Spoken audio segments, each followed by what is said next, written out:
Many thanks for joining us this evening. Of course, there's conversations around electronic voting as we go to 2026.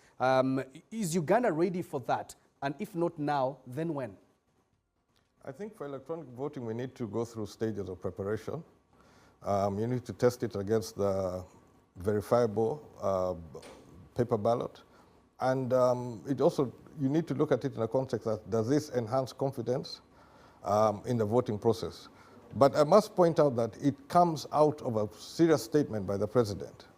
And this statement is none other than 1 million votes were smuggled into the voting in the presidential ballot in the last election. Now, 1 million votes is more than 10%. An error of 10% is massive, and it's something which can completely distort an election.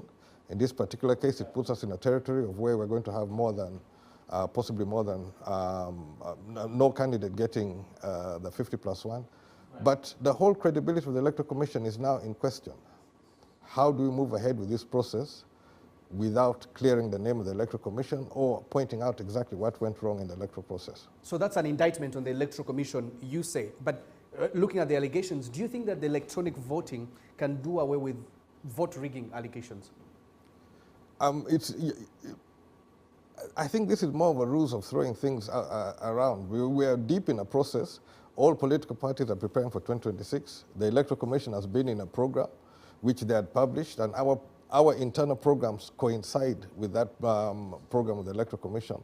So we can't just ignore what has been said about the Electoral Commission, and we can't just wish it away. We need to address it and address it effectively.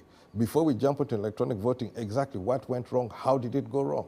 Because I've been in the electoral process for some time, and for us, some of us, voting, the whole vote is a key element of the democracy. Honorable Jimmy James Akena, in the absence of electronic voting, what should be done to ensure free and fair elections? There's a lot which can be done. I can always share open source how we work towards protecting our vote, but it's a question of protecting the vote because there is a threat to the vote, and there are many players who appear at the polling stations who you have to keep your eye on, and that is how we battle for elections and be able to win elections. So this needs to be addressed. I don't think you can just wish it away and say, no, we're going to electronic voting. But now what happened to 1 million? That's quite an interesting analysis. Jimmy James Akena, UPC President, thank you very much for sharing your insights.